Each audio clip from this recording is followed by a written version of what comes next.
Alors je vais présenter mes camarades, Cyril Lachaise, Maxime Lambert et moi-même, Simon Boiteux. Et du coup on est tous étudiants apprentis à Polytech Paris-Saclay, donc spécialité optique.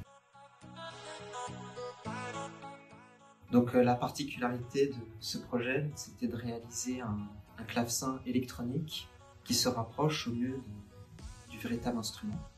Et donc d'avoir à la fois l'aspect sonore, acoustique, qui se rapproche du son du véritable instrument, mais également du côté du toucher, donc avec des cordes qui sont pincées par les vrais sauteraux qu'on retrouve dans l'instrument.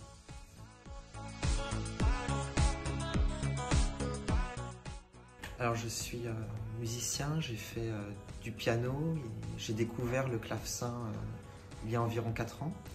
Et donc j'avais cette motivation de réaliser l'instrument de façon électronique. Et donc nous avons pu à 3 concevoir cette idée de clavecin électronique avec le véritable toucher.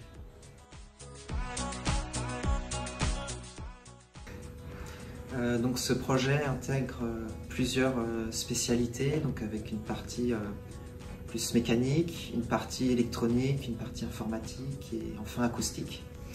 Et donc la spécificité du clavier, c'est que les cordes vont être pincées par un bec et donc le sauterau, qui est la pièce maîtresse qu'on retrouve sur le clavecin, va intercepter un signal grâce à un capteur qui s'appelle une fourche optique.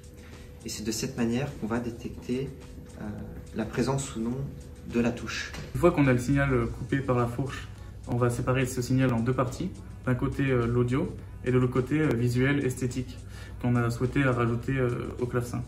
Donc on a différentes LED qui sont positionnées devant des barreaux d'époxy. Les barreaux d'époxy vont permettre de diffuser la lumière qu'il est éclairé, pour pouvoir avoir un visuel attrayant. Et ces LED sont alignés avec la touche sur laquelle on appuie. Dans un second temps, le signal est récupéré par 9 multiplexeurs, 8 qui permet de récupérer le signal des 64 touches, et le dernier qui va nous permettre dans le code de venir chercher quel multiplexeur on va regarder la sortie.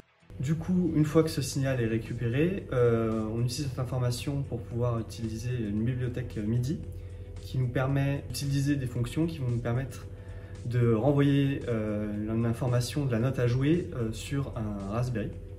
Une fois que le Raspberry, son objectif ici, c'est de mixer les sons, ce qui nous permet de pouvoir jouer plusieurs notes en même temps.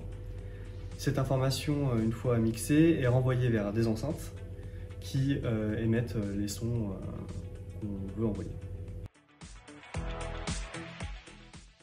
Alors ce qui a été vraiment très motivant dans ce projet, c'est que pour moi c'est un projet passion. Comme j'ai découvert le clavecin il y a quelques années, ça a été de pouvoir réaliser finalement cet instrument en version numérique et voilà, d'avoir pu tant apprendre pour un travail de groupe avec chacun, on va dire, son domaine de spécialité et d'intégrer chaque spécialité pour obtenir finalement un projet complet d'un point de vue acoustique, mécanique et électronique.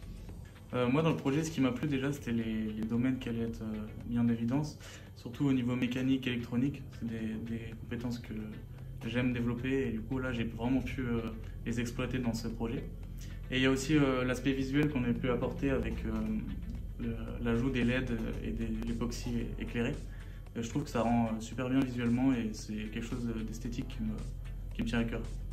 Ce que j'ai principalement apprécié dans ce projet, c'est de pouvoir apprendre beaucoup de choses sur des domaines variés. On a surtout exploité les connaissances qu'on a pu avoir dans la formation, mais toujours un peu plus.